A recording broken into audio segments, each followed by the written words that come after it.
Ya, pertanyaan pertama dari Bu Ratna Sapitri. Ini izin bertanya terkait dengan jika penyelenggaraan makanan menggunakan pihak ketiga atau jasa catering dan menyewa dapur di rumah sakit. Ahli gizi catering perlukah memiliki SIK atau SIP? Mungkin Bu Fitri mungkin Iya, silakan. kalau ini nggak perlu, Pak, karena kan dia nggak melakukan pelayanan langsung kepada pasien, nggak melakukan asuhan gizi, edukasi gizi gitu, nggak.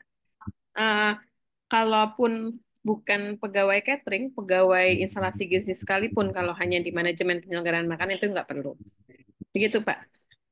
Ya, terima kasih. Jadi artinya bahwa SIP ini harus yang di pelayanan ya, Ya, yang melakukan edukasi gizi ya. Kemudian dari Bu Sondang Marbun ini bertanya tentang proporsi untuk SKP. Boleh dibagi, oh ini udah tadi ya, yang terkait pembagian tadi saya rasa udah udah disampaikan oleh Bu Fitri, ada 60, 30%. Mungkin nanti bisa dilihat di PPT-nya.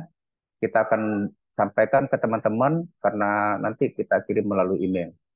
Kemudian Bu Anissa Widya Ayu Renjania izin bertanya Bu, saya lulusan S1 Gizi tahun 2017. Sudah berpraktek di rumah sakit, namun setelah ada kebijakan terbaru, terkait keprofesian ini agak terhambat terkait pembuatan SIP. Jadi solusinya bagaimana? Apakah saya ya. harus melakukan profesi sambil bekerja atau bagaimana? Silakan Mm. Bu. Ya, harus harus profesi. Cuma dikasih waktu kan ya, kalau yang udah terlanjur bekerja memang diperbolehkan sampai 5 tahun. Jadi 5 tahun ini manfaatkan aja untuk apa namanya, untuk mengambil profesi. Begitu Pak. Ya, berarti selambat-lambatnya ya tahun Ya, 2029 nanti ya 9. Ya. sudah harus mendapatkan profesi. Baik, pertanyaan berikutnya ini terkait dari Bu Tiara Kala. Izin bertanya Bu, untuk sertifikat di pelataran sehat namun SKP tidak muncul. Jadi hanya muncul sertifikatnya. Bagaimana cara agar SKP-nya muncul? Terima kasih Ibu. Ya, sistem masih up and down ya Pak. Jadi saya juga nggak bisa jawab ini karena ini ranahnya dari apa namanya administrator di Kemenkes. Jadi memang masih banyak kendala sehingga di ini aja dulu di refresh, diulang-ulang seperti itu ditunggu. Karena memang kalau misalkan agak menghambat, misalnya dibutuhkan untuk cepat SIP ke helpdesk-nya aja, begitu. Karena ini kan masih masih pengembangan sistem, gitu Pak. Ya, terima kasih. Mungkin kalau boleh saya nambahin juga mungkin untuk SKP ini kita juga harus perhatikan sasaran pelatihannya ya, sasaran Ya, kegiatan mungkin ya. ya. Ya, apakah itu memang untuk nutrisionis, ahli gizi atau mungkin justru kita ngambilnya yang bukan nutrisionis, jadi tidak tidak ada dapat SKP kita dari sana mungkin. Iya, dan bentuk sertifikatnya template ya, jadi nggak desainnya sama sebenarnya. Ya, mungkin juga nanti akan di ini ya kita perhatikan lebih lanjut terkait dengan sasarannya. Jangan sambil apa asal ambil aja semua yang di Mm, pelatihan mm, atau yang webinar tersedia. Kemudian pertanyaan lanjutan dari Bu Niam. Ini izin tanya Bu, kenapa tim Perip di SKP platform tidak cepat menyetujui upload scan sertifikat pelatihan atau workshop kita punya sebelum ada pelataran sehat? Siapa tim di SKP platform? Berapa lama sertifikat kita Oh, bakal kalau ini sih apa namanya ada timnya SKP ini ada dari kolegium kolegium ilmu gizi ya, ada timnya sendiri. Dan kalau saat ini kalau pengajuan 1 bulan, kemudian kalau sertifikat itu harusnya dalam 1 minggu itu keluar. Ya cuma memang karena ini sistem yang di pool di nasional ya, jadi kembali lagi kadang-kadang down begitu. ya? Terima kasih. Kemudian dari Gizi Rumah Sakit Mulia bertanya untuk kuliah profesi ternyata tidak bisa sambil bekerja ya Bu. Saya sudah bekerja dari 2005 di tempat rumah sakit saya bekerja saat ini. Sedang pernah tanya di PT swasta yang ada profesi gizinya. Sedangkan perguruan tinggi maksudnya ya. Sedangkan tim teman-teman saya perawat kita ambil bekerja, ambil profesi nurse. Apa sih bisa dipermudah seperti perawat? Ya, makasih. Jadi Nih, Prof. tadi ya baik. Saya tadi sudah menjelaskan bahwa ini kita sudah punya pengalaman dari penyelenggaraan RPL yang sudah berjalan 1 semester. Itu semuanya sambil bekerja. Semuanya sambil bekerja. Ada yang bekerja dari Rumah Sakit Riau, ada yang bekerja dari di Malang. Saya lupa rumah sakitnya. Jadi semuanya sambil bekerja. Tidak ada yang kemudian datang ke UGM untuk stay di Jogja, itu nggak ada ya, kecuali kalau misalnya memang yang di Jogja pun seperti dari Rumah Sakit Sarjito, dari rumah sakit yang ada di Yogyakarta, mereka juga sambil bekerja, tidak, karena perkuliahan ini kan bukan perkuliahan di kelas ya. Jadi perkuliahan untuk profesi itu kan perkuliahan di tempat bekerja. Jadi mereka sambil bekerja, tetapi hasil pekerjaannya itu dinilai, dilihat. Hanya tentunya karena memang ada beberapa kegiatan seperti kalau misalnya di rumah sakit, karena untuk profesi itu kan harus menguasai 3 bidang. Harus menguasai bidang masyarakat, penyelenggaraan makan, dengan gizi klinik. Bagi yang bekerja di rumah sakit memang masih ada kekurangan untuk di masyarakat biasanya. Sehingga memang ada beberapa waktu yang mereka harus juga melihat di puskesmas, sehingga antisipasi di kita itu biasanya kegiatan dilakukan di luar jam kerja. Jadi artinya masih bisa dilakukan. Jadi jangan mengatakan bahwa RPL itu harus ke tempat penyelenggara pendidikan profesi, karena mereka bisa melakukan kegiatannya di masing-masing tempat bekerjanya, ya, sehingga mereka bisa mengambil prodi manapun yang tidak di dalam satu provinsi. Ini yang sudah berjalan. Jadi saya menyampaikan yang sudah berjalan sekarang ini 1 semester. Dan yang semester sekarang yang sedang berjalan pun kita juga menerima dari Palembang 2 orang ini yang sudah daftar di kita dan sudah lolos. Jadi artinya bisa Bu, jadi nggak usah khawatir. Hanya terkait dengan perizinan tentunya itu juga perlu diupayakan ya, karena itu tadi kan nanti harus ada pengakuan ijazah dan lain sebagainya. Kalau misalnya tidak ada perizinan kan tentunya nanti agak sulit di dalam pengakuan untuk ijazah dan lain sebagainya. Mungkin itu, makasih. Ya, artinya bahwa pelaksanaan kegiatan pembelajarannya sendiri sebenarnya sudah dilakukan di tempat, Bu ya. Iya, Eh, bisa dilakukan di provinsi tempatnya masing-masing. jadi kita cuman hanya kalau bisa mengurus perizinannya, diizinkan bagaimana bisa diakui nanti untuk Iya, uh, betul. ini kan. Dan kemudian disesuaikan nanti pembelajarannya berapa lama waktunya dan segala sesuatunya disesuaikan dengan akademik ya. Ya begitu ya Prof ya. Iya, memang nanti mereka harus tetap ada waktu mereka tetap harus ke kampus ya, kan nggak mungkin ya kalau kuliah kemudian tidak pernah ke kampusnya ya. Tapi paling tidak rata-rata itu antara 2 minggu. Ya tentunya ini menjadi apa concern dari Bapak Ibu sekalian. Apakah itu nanti cutinya atau izinnya? Jadi kalau misalnya sudah ada izin kan mungkin mudah ya meninggalkan hanya berapa hari misalnya untuk ke kampusnya ya. Jadi memang pasti ada ya. Apalagi nanti pada saat di wisuda atau di sumpah terakhir ya. Walaupun mungkin bisa juga pengalaman kita sumpah profesi pun itu tidak harus datang ke kampus, karena kita juga bisa selenggarakan secara daring bagi yang tidak hadir. Tapi ada kegiatan yang memang mereka harus ke kampus. Tapi paling tidak hanya 1-2 minggu. Silakan Bapak Ibu apakah diatur untuk cutinya diambil untuk itu, atau mungkin kalau memungkinkan dengan izin ya itu lebih bagus lagi. Ya. Terkait ini Prof, untuk batasan jumlah, misalnya kita kerja di tempat masing-masing ya artinya. Nah, apakah ada batasan misalnya minimal 15 orang atau bagaimana untuk ikut program profesi atau gimana, Prof? Iya, memang terkait dengan jumlah itu nanti masing-masing prodi kan mereka mempunyai kebijakan sendiri-sendiri ya terkait dengan jumlahnya. Hanya memang kalau misalnya kerjasama seperti yang saya tahu ini di Poltekkes Jogja, mereka kerjasama dengan Aceh dan Medan, dosen-dosen yang, karena kemarin saya baru dari Aceh, saya ketemu sendiri dengan beberapa dosen yang mereka sedang ikut pendidikan. Jadi karena syarat untuk buka pendidikan profesi misalnya di Poltekkes Medan itu 5 orang, mereka berlima langsung untuk kuliah, karena nanti kalau dia sudah selesai mereka bisa segera buka untuk pendidikan profesi dietitiannya. Demikian pula di Aceh juga demikian. Tapi kalau yang bekerja di pelayanan kan sebetulnya bisa diperhitungkan karena tadi waktunya 5 tahun ya.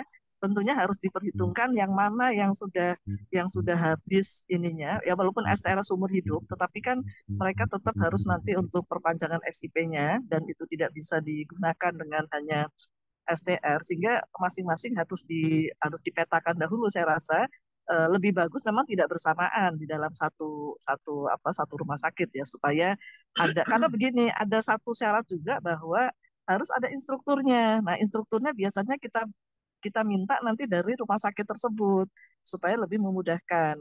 Nah, sehingga kalau semuanya sekolah kan susah nanti ya. Paling tidak harus ada instrukturnya yang mereka sudah ardi, walaupun itu ardi penyetaraan tidak masalah, mereka nanti bisa sebagai instrukturnya untuk membantu kita dalam komunikasi dengan prodinya. Jadi diatur saja, tetapi lebih dari satu memungkinkan. Gitu. Ya, kasih.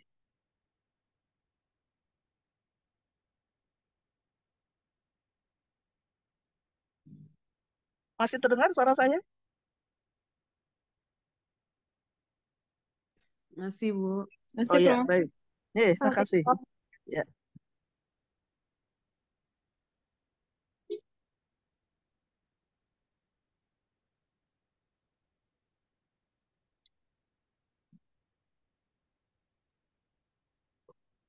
Mohon maaf, Pak Win, suara belum terdengar. Ya, maaf. Ini saya menanyakan lebih lanjut. Jika hanya misalnya satu rumah sakit yang punya instruktur, kemudian di rumah sakit lain ini tidak ada yang instruktur. Itu apakah teman-teman dari rumah sakit lain ini harus datang ke rumah sakit yang punya instruktur atau mereka tetap bisa melaksanakan kegiatan di rumah sakit tempatnya bekerja, Bu? Ya, baik gini Bapak Ibu sekalian. Jadi memang ada persyaratan terkait dengan rumah sakit ya. Seperti misalnya kita ada mahasiswa kita ini contohnya dari rumah sakit jiwa. Ada kita di Malang yang sedang ikut pendidikan. Kemudian ada satu mata kuliah yang harus dia ambil yaitu asuhan gizi pada kritis dan bedah. Dan kita tahu asupan kritis dan bedah mungkin tidak ada di rumah sakitnya. Sehingga memang kalau dengan kasus seperti itu memang harus diambil di tempat yang lain. Tetapi bisa di wilayah yang sama. Ya, karena ada persyaratan rumah sakit. Kalau rumah sakit tempat bekerjanya terlalu kecil, ya misalnya di tipe D, itu yang variasi kasusnya tidak beragam, padahal mata kuliah yang harus diambil itu adalah mata kuliah yang memang tadi asuhan gizi kritis. Sehingga kalau kasusnya tidak ada di situ, ya memang harus diambil di rumah sakit yang lain. Itu memang yang juga perlu kami sampaikan supaya dipahami bahwa di dalam mengambil RPL ini harus disesuaikan dengan mata kuliahnya. Sehingga bagi Bapak Ibu sekalian yang berminat RPL itu harus melihat mata kuliah yang ada di masing-masing prodi dan sesuaikan dengan apa yang sudah Bapak Ibu kerjakan sekarang, kira-kira dokumen apa yang bisa dilengkapi di situ. Karena kalau misalnya demikian itu lebih memudahkan, ya lebih memudahkan dimanapun untuk ikut pendidikan profesi, tapi harus sinkron dengan apa yang sudah dikerjakan supaya bisa direkognisi apa yang sudah Bapak Ibu lakukan. Ada prodi yang tidak ada asuhan gizi kritis. Kalau seperti itu nggak masalah. Jadi mungkin rumah sakitnya masih bisa digunakan. Nah itu, jadi harus betul-betul dicermati. Terkait juga misalnya susah tadi saya melihat ada yang tidak bisa izin dan lain sebagainya. Dilihat kembali peraturan dari masing-masing prodi. Ada prodi yang mungkin bisa artinya kalau misalnya dalam jumlah yang banyak, misalnya kemudian instrukturnya harus datang ke lahannya sehingga ujian itu bisa dilakukan di lahan, ya silahkan nanti itu dibicarakan di masing-masing prodinya. Begitu mungkin. Ya, terima kasih, Prof. Ya. Ya, jadi tadi ditanyakan tipe rumah sakit memang ada. Kalau kalau misalnya hanya tipe D saja nggak bisa. Jadi memang harus paling tidak ada yang lebih kompleks ya di tipe B yang lebih variasinya lebih banyak kasusnya. Artinya yang Tapi kalau kalau bekerja di tipe C boleh. Tapi artinya kalau misalnya ada beberapa kasus, maka tadi saya katakan, misalnya kalau yang mereka harus ke Jogja yang kritis, nanti yang ngambilnya yang di situ di Jogja yang tadi 1 minggu. Sehingga di tempat bekerjanya nggak ada masalah kalau rumah sakitnya yang tipe C-nya. yang tipe D juga sama ya, Prof? Nggak, sama aja. Yang penting kasusnya bisa didapatkan di situ ya. Ada diabetes misalnya, ada apa ada kasus anak. Yang penting kasusnya ada, tapi bagi kasus yang mungkin dia sangat tidak mungkin didapatkan di situ harus dilengkapi di rumah sakit yang lebih besar. Jadi nggak masalah kerjanya di rumah sakit tipe D bisa, nggak masalah. Ya, Di puskesmas baik. juga bisa, nggak ada masalah juga. Nah, kalau di puskesmas ini artinya mereka mengambil ke rumah sakit terdekat ya, Prof ya? Iya, seperti itu bisa. Ya, baik. Terima kasih, Prof. Kita Hmm. lanjut dengan pertanyaan berikutnya.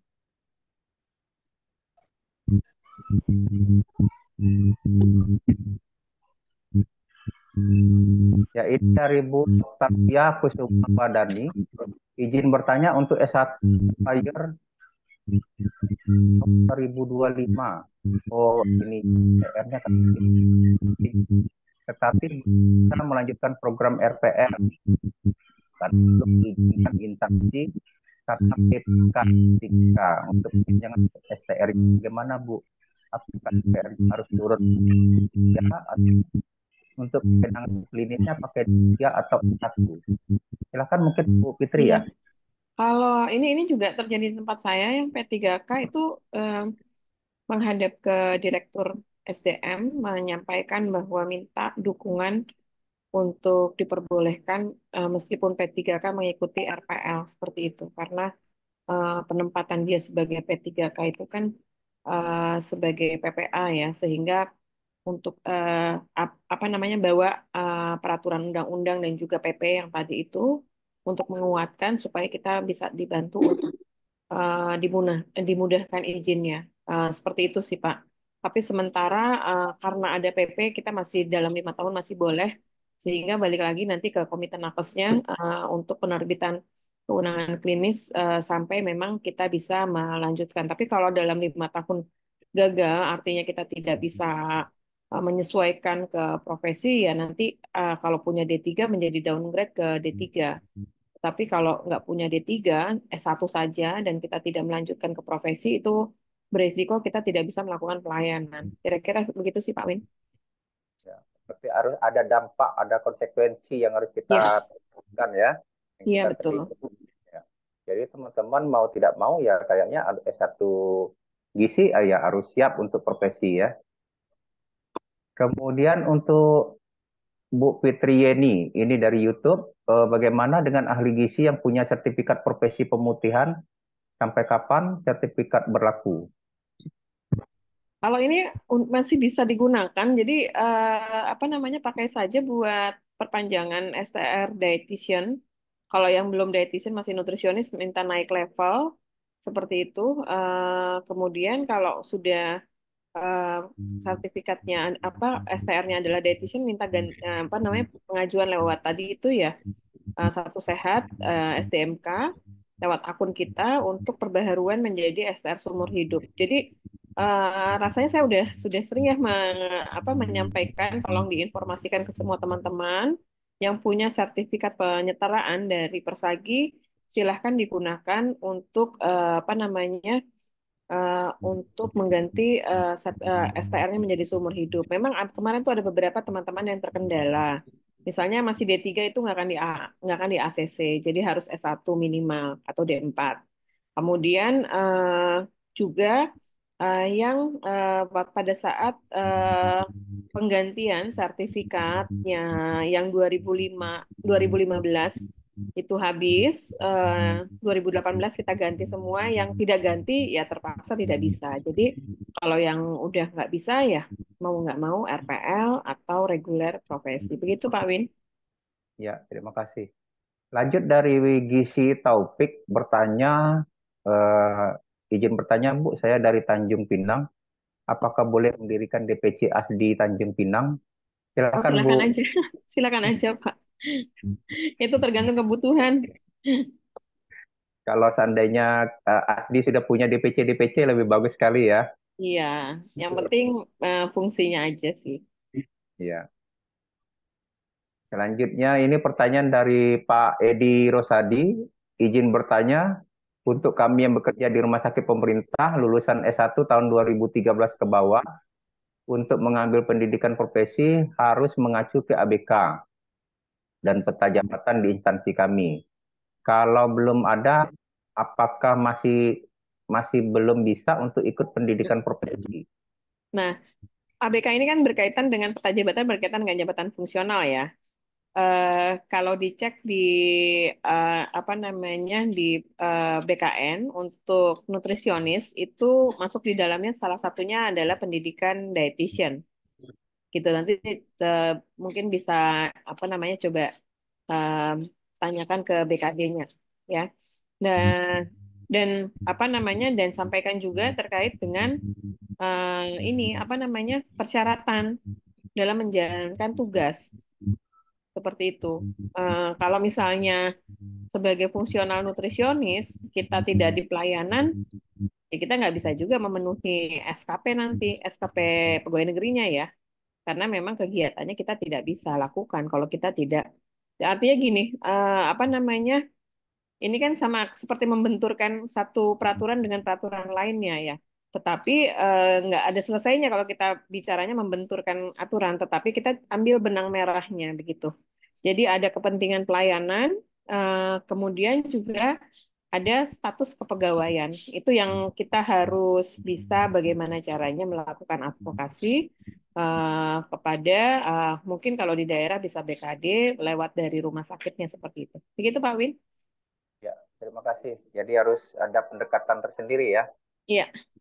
Ya, kemudian dari ST Syarifah Maryam Sahjinan. Ini Bu Fitri izin bertanya, jika STR akan habis bulan depan, apakah tetap diberi waktu 5 tahun?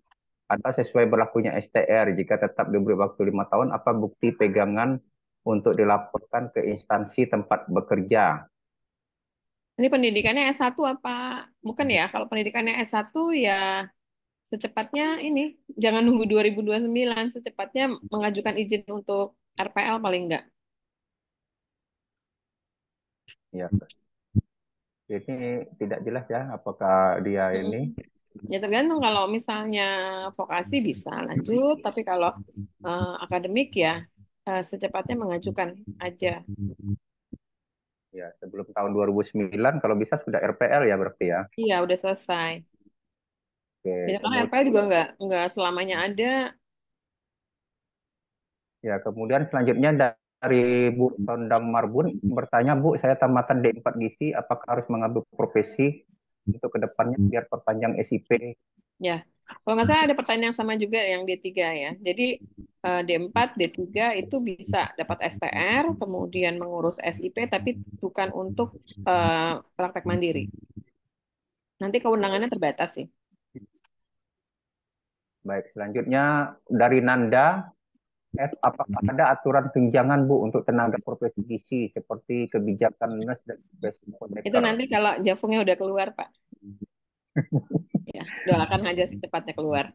Kita menunggu ya. Ya, Karena memang kalau seharusnya kalau profesi itu kan kita sudah 3B ya pengangkatan ya iya, harusnya ya. iya. Karena Nanti memang prosesnya dari terbit Jafung dulu, kemudian baru syarat pengangkatan pertamanya 3B dan selanjutnya. ya. Kemudian pertanyaan dari Dwi Sulistiowati, ini izin bertanya, kita yang dari akademik S1 yang pelayanan di rumah sakit perlu melanjutkan kuliah di profesi dietitian, namun surat menyurat ke instansi RSUD saya agar diperbolehkan kuliah karena dibatasi sekali untuk kuliah. Jika ada yang mau kuliah hanya boleh 1 orang, sedangkan yang banyak sekali yang harus habis STM-nya di. Ini terkait dengan ini mungkin meminta surat dari ASI atau dari Persagi untuk Hmm. mendukung agar bisa kuliah agak rame gitu Bu Fitri. Karena Agak susah ya kalau begitu ya. Dikasih aja PP-nya. Kan tadi udah ada bocoran PP. PP-nya diserahkan. Yang tadi pasal 116. Nanti saya share itunya ya. Apa namanya? Saya kirim ke Pak Win untuk PPT-nya. ya PP siap. aja. PP udah ini kok. Itu udah sangat kuat karena dia kan dari undang-undang. Ya, kemudian dari Pak Wahyu, Ibu, SIP saya sudah berakhir masa berlakunya. Saya sudah upload perpanjangan STR kemarin ke CPD online termasuk untuk pemenuhan SKP-nya. Saya mau minta perpanjangan SIP ke DPMP, syaratnya harus ada surat rekomendasi dari organisasi profesi. Berarti saya sekarang urusnya di satu ya, atau Sekarang gimana? udah nggak boleh pakai surat organisasi profesi, Pak Win. Ya, berarti harus ke ini melalui Satu Sehat ya. Iya, betul. Tapi kalau apa namanya untuk yang habis tahun ini atas nama siapa ya? Ini nama lengkapnya. Saya bisa storekan ke DPP Persagi untuk eh, di apa namanya dicek eh, bridging ke Satu Sehatnya. Karena pada minggu pertama Juli itu ada pertemuan di Batam untuk pertemuan seluruh kepala dinas se-Indonesia dan juga seluruh PTSP se-Indonesia. Itu salah satu catatannya adalah untuk perpanjangan SIP sudah tidak boleh lagi menggunakan rekomendasi dari OP. Begitu. Ya. Ini mungkin pembelajaran juga bagi kita ya teman-teman ya, bahwa semua harus berlangsung melalui Satu Sehat ya, dengan pelataran sehat. Jadi semua harus punya akun, semua harus bisa mengakses, sehingga nanti semua bisa lancar ya untuk pengurusan SIP-nya maupun Ya, ini STR-nya. nama Ya. lengkapnya siapa ya ini Pak Wahyu atau Bu Wahyu? Kalau di chat di ini di Halo, iya Ibu, punten. Trian, Ya, nama lengkapnya siapa ya? Atas atas nama Wahyu Budi Budi Trian, Triana, Ibu. Wahyu, Budi Budi Triana. ini apa namanya pendidikannya apa ya? Profesi gizi, Ibu. Oh, dietitian ya? Iya, betul. Oke. Tapi kemarin kan saya untuk pengurusan itu saya upload di DPTSP itu, tapi salah satunya kan diminta ada rekomendasi organisasi profesi. Karena memang sudah tidak bisa, saya masuk ke Satu Sehat, cuman saya memang agak kebingungan. Berarti kita harus upload satu-satu pelatihan yang sudah kita upload di CPD online ya, Bu ya? Ya, yang lewat CPD online aja dulu diupload. Sebentar, Oh, saya coba cek namanya Wahyu Budi Budi Triana. Triana.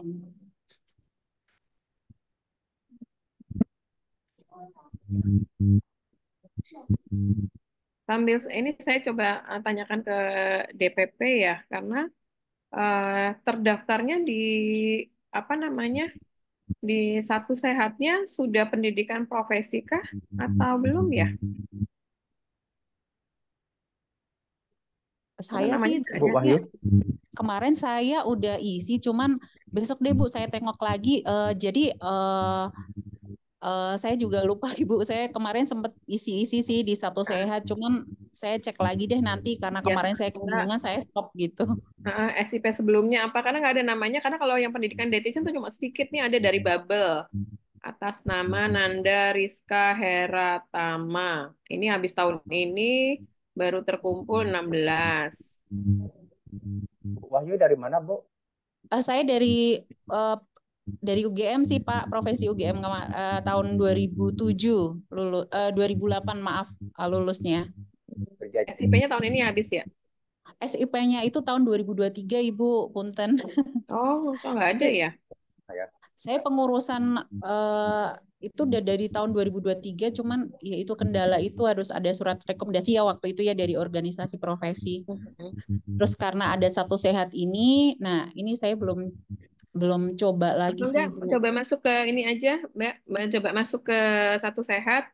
Nanti kalaupun sudah, kalaupun nggak, maksudnya nggak tercapai, nunggu ujian aja. Nanti ada ujian kok. Tapi yang Oh pasti, gitu. yang terutama yang profesi itu pasti akan dikasih SIP-nya tahun ini. Tapi kalau Oke, belum mencukupi SKP, masih ditunggu sampai Desember untuk oke. pemenuhannya. Ini aja ikut aja LMS yang tadi itu yang pelataran sehat itu aja. Oh baik Ibu. Kalau untuk SKP-nya sih Insya Allah udah tercukupi Ibu karena kemarin itu sekalian buat perpanjangan STR waktu yang seumur hidup itu belum ada. Oh iya, ditunggu aja Ya, kalau kayak gitu. baik-baik Ibu. Terima kasih banyak Ibu Bapak. Ya, sama-sama. Ya baik, mungkin kita bisa lanjut ya Bu Fitri ya. Ya, Ini selanjutnya dari Dina Putri Puryandri. Bu izin tanya pengabdian masyarakat bagaimana dapat SKP-nya. Oh ini karena memang di pelataran sehat belum terlihat ya ya kayaknya belum. ya. Kalau ini saya masih belum bisa jawab juga, Pak, karena masih penyusunan juknis. Ya, kalau di Satu Sehat itu di SKP platform sudah ada, kelihatannya, cuman Ada sih. kayaknya masih belum. Ya, tapi nilainya berapa masih belum tahu. Iya, betul. Belum jelas. Jadi mungkin kita tunggu saja perkembangannya bagaimana ya nanti ya ke depannya. Kemudian Pak Edi Rosadi, maaf mau tanya Bu, apakah untuk profesi ada tunjangan profesi Ini sama gizi? tadi ya, nanti ya menunggu. Ini sebenarnya kalau tunjangan kita itu udah ketinggalan kereta sebenarnya ya, karena kita kan tahun berapa dulu, 2007 kalau nggak salah ya, tunjangan nutrisionis itu. Sedangkan teman-teman yang di kesehatan kerja, guru itu sudah tinggi banget sekarang tunjangannya, profesinya. Sebenarnya kalau perawat sendiri, tunjangannya nggak beda jauh sama kita, perawat apoteker. Apoteker sekarang untuk Madya udah 1.200.000-an. Kita untuk Madya Beda masih 300. Kan yang ya, jadi masalah kita apoteker dan perawat revisi Jafungnya ini Pak annual Pak, nggak kayak kita. Kita 2001 nggak diurus-urus tuh. ya, Jadi ya wajar aja tunjangannya nggak naik-naik ya karena memang nggak diajukan. ya. Karena profesi lain itu berubah semua ya, perawat, Iya. apoteker lain. Semoga nanti dengan lebih baik ya untuk tunjangannya juga. Kemudian ini izin bertanya sedikit untuk pengabdi masyarakat. Bagi kami nutritionist dietitian bisa di rumah sakit masing-masing atau juknisnya berlaku dan pengabdi masyarakat itu seperti apa Bu? Ditunggu Selain juknisnya ya. Nanti kalau sudah ada di-share kita sosialisasikan lagi. ya, nanti akan kami sampaikan kalau memang ada, kami juga dari PD siap akan menyampaikan ke anggota masing-masing ya mungkin ya. Kemudian dari Bulan Purnama Sari, izin bertanya Bu, untuk bukti dukung pelayanan pasien itu yang seperti apa? Apakah ADIME dalam IRM atau bagaimana? Iya betul. Adime dalam RME. Ya, jadi ini nanti tinggal di ini aja Bu ya, di RME-nya. Iya, tinggal teman-teman biasakan menulis asuhan gizi, kegiatan apapun di record di asuhan di RME-nya seperti itu. Jadi Adime udah bisa semua ya. Itu jadi kompetensi dasar. Ya, terima kasih. Selanjutnya dari Bu Nurini Inayati dari di YouTube bertanya, Bu Fitri, bagaimana yang S1 Gizi tanpa jenjang D3? Jika belum lanjut profesi sedangkan tidak bisa downgrade, apakah tetap tidak bisa memberikan pelayanan? Hmm, ya, kalau ke depannya sih skemanya kalau D3 dengan kewenangan yang terbatas ya. Kalau di rumah sakit besar ya, seperti itu. Ya, Kan artinya kalau kewenangan kan ada kewenangan yang bisa dialihkan, yang bisa didelegasikan seperti itu. ya semangat ya Bu Nurin, usaha ini sepertinya ya. Kemudian Bu Analia, Ibu kalau kita masukkan SKP dari SMIK Persagi ke SKP platform, apa harus nunggu SMIK Persagi kita diverifikasi dulu oleh verifikator kabupaten masing-masing? Hmm, kalau saat ini ya, untuk yang 2024 ini aja ya, tapi selebihnya enggak. Jadi artinya di Nanti udah 2000, nggak ada lagi verifikator daerah, udah nggak ada lagi. di 2005 kita nggak ada lagi artinya Nggak ada, masukkan. nggak ada. Makanya nanti yang penting NIK, kelompok tenaga kesehatan, kita terdaftar untuk mengikuti kegiatan, itu udah otomatis masuk. Jadi kita nggak usah ngupload-ngupload lagi. Maka yang tadi saya bilang datanya harus benar. Ya. Kemudian pertanyaan dari Om Ria Tirniara Kala. Izin Bu, untuk tipe peserta non pegawai Kemenkes dan non Kemenkes, apakah benar karena sudah tidak bisa diedit? Kalau kalau sulit ke help desk aja. Ini juga saya kurang bisa. Ya, mungkin nanti ditanyakan ke helpdesk-nya ya, Bu Om Ria ya. Kemudian dari Bu Dewi, izin bertanya, SKP platform belum ada jumlah SKP-nya, tapi SKP Kemenkes sudah ada, SKP tercukup. Apakah data SKP Kemenkes yang terpenuhi?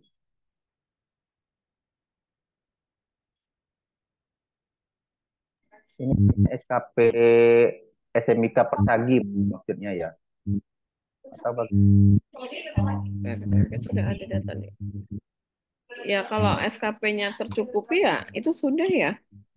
Kalau SKP Persagi nanti tergantung dia pindah. Kalau harusnya migrasi sih bisa Pak. Nanti dicek aja di SKP platform. ya, Rajin-rajin buka SKP platformnya aja. siapa tahu Anda beruntung ya. Iya betul. Oke. Ya, baik, pertanyaan berikutnya dari Bu Nesrina Putri Punriandri. Bu, jika sudah ada SIP dan pindah tempat kerja, apakah harus buat SIP baru? Ya. Nanti ini aja Pak, apa namanya verifikasi dari tempat kerjanya, terverifikasinya di mana kan itu terkait dengan tempat praktik. Ya, nanti dihubungi admin tempat kerjanya Iya, Bu itu nanti dari tempat kerjanya yang ini, yang harus memproses. Lapor berarti kita. Saya kerja di RSCM, punya SIP, saya nggak bisa main kerja di rumah sakit lain kalau SIP saya nggak terdaftar di sana. Ada berapa tempat kerja Bu kita Dua, untuk bisa mempunyai SIP? dua. Itu kan ada 3 ya. Apakah di Dua Pak, dua. Ya, 2 tempat kerja. Ya, mungkin nanti dilihat lagi ya Bu Nisrina ya. Kemudian Bu Nisrina juga ini mengingat banyak yang ingin lanjut ke profesi dietitian, apakah ke depannya bisa ditambah sekolah dietitian? Nah, ini mungkin ke Prof. Suset ya. Kira-kira gimana Iya. Prof? Mungkin bisa Sudah. sekolah dietitiannya. Ya, tadi saya sudah menyampaikan ini sekarang 9, tapi yang sekarang sudah izinnya keluar itu tambah lagi. Di Jogja itu ada tambah 1 untuk Unrio, kemudian ada di Undip kemarin juga sudah proses untuk pembukaan, sudah dalam proses, kemudian di UMS Solo itu juga sudah izinnya sudah keluar, kemudian yang lagi proses juga di Semarang untuk Universitas Muhammadiyah Semarang. Nah, yang tadi Poltekkes yang saya katakan yang sedang proses untuk persiapan itu tadi dari Medan, Aceh itu sedang pada ikut RPL, mudah-mudahan juga segera dibuka. Insya Allah nanti dalam waktu setahun 2 tahun sudah lebih dari 9. Ya, mungkin sepertinya wilayah tengah dengan timur ya Prof yang masih sangat kurang Prof ya. Ya, tapi kan masih bisa juga sekolah di tidak harus di wilayahnya kan. Ya, oh ya seperti tadi ya kita lakukan kegiatan di masing-masing ya tempatnya. Iya. Ya. Baik, selanjutnya dari pertanyaan dari Bu Titi Apriani, Ibnu Sina Sumbar, ini ingin bertanya, Ibu, saya baru tamat S1 Gizi tahun 2023. Namun pas ujian UKOM terjadi peralihan, sehingga saat ini ijazah S1 Gizi saya tidak bisa digunakan karena belum punya STR. Mohon petunjuk solusinya, Bu. Mungkin Bu Fitri? Kalau ini memang nggak bisa ya, 2000 apalagi 2023. Undang-undang udah keluar, jadi ya lebih baik sih profesi, melanjutkan profesi. Ambil yang reguler ya, yang Oh, ini. iya. Kecuali kalau misalkan udah S1 tapi ternyata udah masa kerjanya udah lama, RPL juga bisa ini. Ya. Kemudian dari Imam Dwi Angkasa Putra, izin bertanya, untuk lanjut profesi dietitian, apakah harus sudah S1 terlebih dahulu? D4 atau S1, Pak? Wajib. Ya. Baik, kemudian dari Bu Widya Nusantari, dari YouTube, Bu Fitri saya mau tanya, apakah lulusan D3 Gizi di rumah sakit masih memerlukan SIP? D3 ada SIP-nya, cuma nggak bisa praktek mandiri aja. Ya. Kemudian Bu Ana Nursana, izin Bu untuk jenjang S1 Gizi yang sudah bekerja selama 10 tahun di rumah sakit, untuk lanjut profesi, apakah ada universitas yang menyediakan kelas karyawan? Ini kayaknya yang tadi ya sudah disampaikan oleh Prof. Suset ya. Kita sudah bisa lakukan di rumah sakit masing-masing. Iya, sudah tadi Ya. Pak. Ya. Kemudian Citra Pawestri, izin Bu, apakah PP ASDI bisa membantu memfasilitasi program RPL untuk kami yang di daerah, khususnya kami di Babel. Ini karena kita mempunyai dua ini Bu, dua pulau besar dan masing-masing itu yang punya ardi hanya dua rumah sakit. Itu juga di Bangka semua, di Pulau Bangka. Sedangkan yang di Pulau Belitungnya nggak ada. Ini kira-kira gimana nih Prof. Susep? Ya, nanti akan kita lihat lebih ini ya, apa secara persyaratannya, tapi intinya kan di tempat kerja mereka masih bisa daftar. Itu nanti kan itu terkait dengan wilayah yang nanti akan kita lihat lebih jauh. Ya, nanti kita diskusikan lebih lanjut ya. Ya. Ya. Baik, untuk Pak Imam Dwi Angkasa Putra, apakah universitas yang melakukan RPL, Division, dan masih buka pendaftaran? Ini sudah dijawab oleh Prof. Suset tadi bahwa ada Poltekkes juga. Dan ini untuk Poltekkes siap-siap dari Aceh dengan Medan ya, kalau nggak salah tadi ya. Kemudian Bu Anjani izin bertanya untuk STR yang tervalidasi di akun Satu Sehat tidak bisa diupdate yang baru. Bagaimana ya? Gimana Bu Fitri?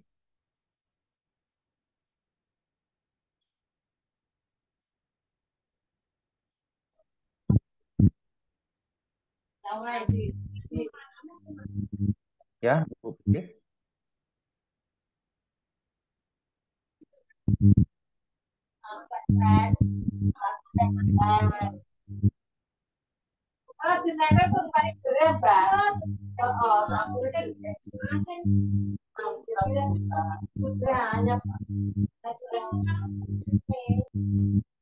Ya, mungkin Bu Fitri terputus. Iya, Pak. Gimana, Pak? Oh ya, untuk ini apakah untuk STR yang tervalidasi di akun Satu Sehat tapi tidak bisa diupdate, Bu? Di akun Satu Sehat, maksudnya update untuk jadi apa ya? Saya dulu gitu, agak lama itu, apa namanya? Jadi saya di akun saya yang 2023 eh, nggak bisa ke update, tapi di ini aja di refresh aja terus. Karena kalau di sistem dari Kemenkesnya sendiri pernah menyampaikan mereka kan masih develop ya. Kalau itu mengganggu proses pekerjaan ya mungkin ada helpdesk bisa dihubungi helpdesk gitu Pak. Ya, baik. Kemudian dari Bu Anipah, ini 9 PT yang ada RPL-nya boleh diinfokan kembali. Gimana Prof. Suset? Ini sepertinya berulang-ulang ya beberapa teman ya. Iya, nanti kita berikan ini saja slide-nya ya. Ya. Kemudian Om Riyad Tirniara Kala, izin Bu, saya mencoba daftar pada website ASDI, namun data diri tidak dapat dilengkapi. Mohon arahannya. Ya, di situ ada chat kalau nggak salah. Dicoba aja di refresh lagi. Ya. Selanjutnya dari Bu Om Riyad Tirniara Kala juga. Oh, ini udah tadi. Kemudian Bu Sondang Marbun, kalau yang bekerja di Puskesmas, gimana Bu untuk profesinya? Nah, gimana kira-kira Prof? Karena memang sebagai besar diskusi kita ini untuk rumah sakit kayaknya ya. Untuk mengikuti RPL Pak maksudnya. Ya, untuk RPL. Ya, sepanjang kan begini, yang di puskesmas pun kan kalau basic pendidikannya tadi D4 atau S1 kan mereka bisa mengikuti pendidikan profesi dietitian. Nah, sekarang tergantung bukti yang sudah dikerjakan di puskesmas apakah bisa sudah mencukupi atau belum untuk diakui 19 SKS. Karena kan RPL itu mempersingkat masa studi ya. Sehingga kalau misalnya tidak dicukupi karena tidak ada data-datanya, ya memang tadi ada juga pertanyaan saya baca mengikuti reguler. Maksudnya reguler itu jadinya ya tetap dilakukan perkuliahan selama 2 semester. Tetapi 2 semester di sini kita juga membuka program ya di UGM itu yang mereka tetap bisa bekerja juga karena sudah bekerja, hanya karena belum ada rekognisi yang bisa kita akui untuk SKS-nya, sehingga tidak bisa ada pemotongan untuk masa studi. Mereka tetap harus mengambil 2 semester, tetapi tetap masih bisa bekerja. Itu ada juga yang model seperti itu, gitu. Intinya Ya, bisa diakui karena di masyarakat kan juga ada asuhan, ada di salah satu bidang yang harus dikuasai di profesi kan bidang gizi masyarakat ya. Jadi kalau yang bekerja di masyarakat, saya yakin mungkin apa gizi masyarakat, yang kompetensi gizi masyarakat sudah bisa diakui. Hanya masalahnya yang penyelenggaraan makan, kalau yang klinik mungkin masih bisa kalau ada klinik gizi yang nanti bisa juga diakui untuk rekognisinya. Jadi memang harus dihitung dahulu. ya. Ya, artinya untuk yang teman-teman di Puskesmas ini dimasukkan saja dulu portofolionya, Prof ya. Iya, betul. Disiapkan dulu portofolionya, betul, Pak. Ya. Jadi nanti dari portofolio itu dihitung kira-kira berapa yang bisa dikurangi SKS-nya, betul. dan kekurangannya itu yang baru kita tutupi dengan kegiatan-kegiatan Tambahan. pembelajaran. Iya. Ya, terima kasih banyak Prof untuk informasinya. Saya rasa juga sudah habis pertanyaannya. Mungkin ada teman-teman yang lain karena waktu kita juga. Ya, mohon izin tadi saya baca ada pertanyaan terkait dengan persyaratan IPK ya. Jadi begini, saya perlu sampaikan Bapak Ibu sekalian, memang yang berkembang yang saya dengar yang berkembang itu menyampaikan bahwa sulit untuk masuk ke RPL karena persyaratan IPK-nya terlalu tinggi. Jadi begini, kami perlu sampaikan bahwa salah satu nanti syarat kelulusan dari profesi dietitian itu entah lewat jalur reguler ataupun jalur RPL itu harus mengikuti ujian kompetensi nasional. Itu karena sudah regulasi yang diatur oleh Dikti ya. Jadi ujian kompetensi nasional ini itu tidak melihat apakah dari RPL ataukah dari reguler, semuanya harus ikut.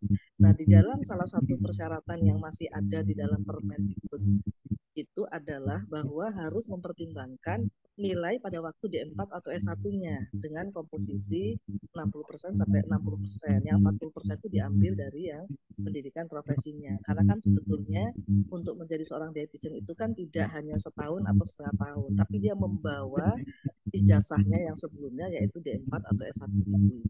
Sehingga kalau misalnya nilai pada waktu D4 atau S1-nya di bawah 3 atau hanya 2,5 itu sangat sulit untuk mencapai kelulusan pada saat uji kompetensi. Sehingga banyak perguruan tinggi yang memasukkan persyaratan. Kalau kita di UGM itu memasukkan persyaratan 2,75 itu masih memungkinkan untuk lulus, tetapi memang nanti saat uji kompetensi memang nilainya tidak boleh terlalu jelek. Kalau yang mau aman itu memang 3 ke atas, tetapi masih memungkinkan kalau misalnya di IPK-nya 2,75. Karena tadi ada persyaratan nilai IPK S1 atau D4 itu dipakai sebagai bagian perhitungan untuk nilai uji kompetensi nasional. Tadi yang saya katakan 60%. Sehingga kalau yang D4 S1-nya di bawah 2,75 itu nampaknya sangat sulit kalau misalnya nanti untuk lulus ke uji kompetensi. Masalahnya sebetulnya di situ. Mudah-mudahan kalau itu nanti ada peraturan yang kemudian ada penyesuaian lagi terkait dengan persyaratan seperti itu, saya rasa persyaratan terkait dengan IPK yang pada umumnya masih memungkinkan sesuai dengan syarat kelulusan pada waktu S1 ya. Karena kalau di UGM misalnya kita syarat kelulusan S1 itu 2,5, jadi nggak ada masalah kalau dia hanya 2,5. Tapi pada saat dia ikut profesi memang menjadi sulit karena untuk ikut profesi ada syarat untuk UKOM yang membawa nilai IPK sebelumnya. Begitu mungkin ya informasi yang perlu kami sampaikan. Makasih.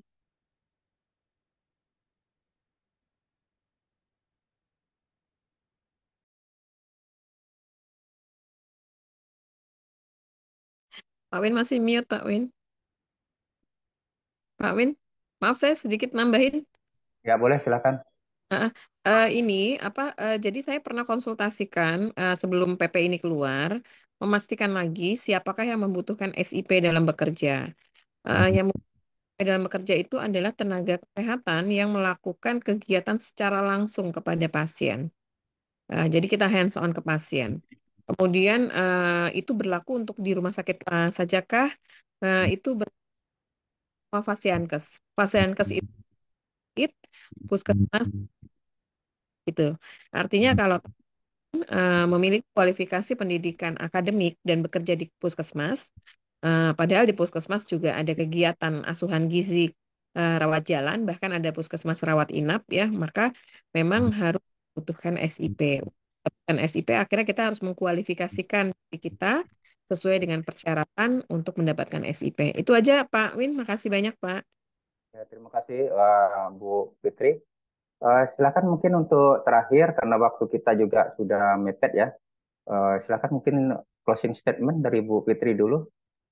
Ya baik, dan teman-teman dari PDASI Babel, mudah-mudahan kita bisa apa namanya dengan regulasi yang memang bukan hal yang terkait dengan izin, juga uh, untuk beralih ke profesi sehingga kita sama-sama berupaya.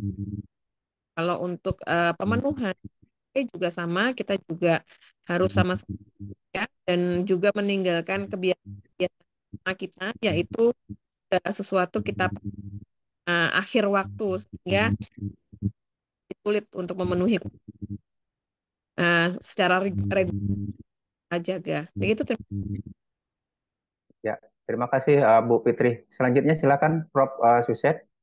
Oke, baik, terima kasih. Jadi Bapak Ibu sekalian, menjadi satu peluang bagi Bapak Ibu sekalian yang sudah bekerja di pelayanan, baik itu di puskesmas maupun di rumah sakit, untuk bisa mengikuti pendidikan profesi dengan jalur RPL dan jangan kemudian berpikir bahwa RPL itu menjadi sesuatu yang sulit ya di dalam kita proses pembelajaran, tetapi juga tidak memudahkan dalam arti kata bahwa RPL itu adalah merekognisi apa yang sudah Bapak Ibu kerjakan selama ini di pelayanan kesehatan dan itu diakui dengan masa kerja yang minimal 5 tahun.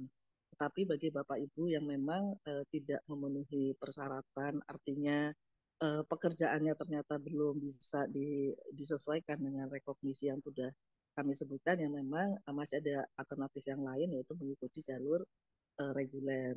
Dan saya rasa perlu juga memperhatikan terkait dengan hal-hal isu-isu yang berkembang selama ini gitu ya. Jadi tidak mengatakan bahwa pendidikan RPL itu dilakukan secara online, tetapi tetap melakukan kegiatan pelayanan sesuai dengan asuhan atau sesuai dengan kompetensi yang harus dicapai untuk menjadi seorang dietitian. Hanya di dalam proses untuk diskusi dan lain sebagainya dimudahkan dengan cara diskusi secara online dan Bapak Ibu masih bisa bekerja di tempat Bapak Ibu sekalian atau di tempat lain tetapi dalam wilayah yang sama, yaitu di provinsinya atau di lingkungan yang tidak terlalu jauh. Mungkin itu yang bisa kami sampaikan. Terima kasih. Ya, terima kasih Prof. Suset sudah menyampaikan informasi. Terima kasih juga kepada Bu Fitri yang sudah memberikan informasi bagi kita semua. Teman-teman semua, mari tetap semangat ya. Kita melakukan kegiatan program gizi dan juga asuhan gizi, serta jangan lupa bahwa kita juga harus berjuang untuk mencapai profesi gizi. Jadi nanti silakan untuk memikirkan, masih ada waktu 5 tahun lagi kita untuk menyiapkan diri untuk bisa mencapai RD ya. Terima kasih kami ucapkan kepada teman-teman semua yang sudah bersedia untuk bergabung dengan kami dan insya Allah kami sebenarnya ada beberapa kegiatan juga yang nanti akan kami lakukan ya.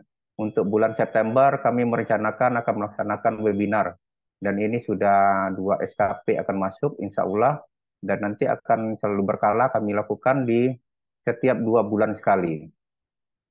Dan kemudian di setiap bulan kita selalu pada hari Kamis minggu pertama setiap bulan kita melakukan diskusi ahli gizi, dietitian, dan ini juga berganti-ganti topiknya. Jadi nanti silakan teman-teman untuk bergabung bersama karena ini hanya untuk kita, dari kita dan oleh kita.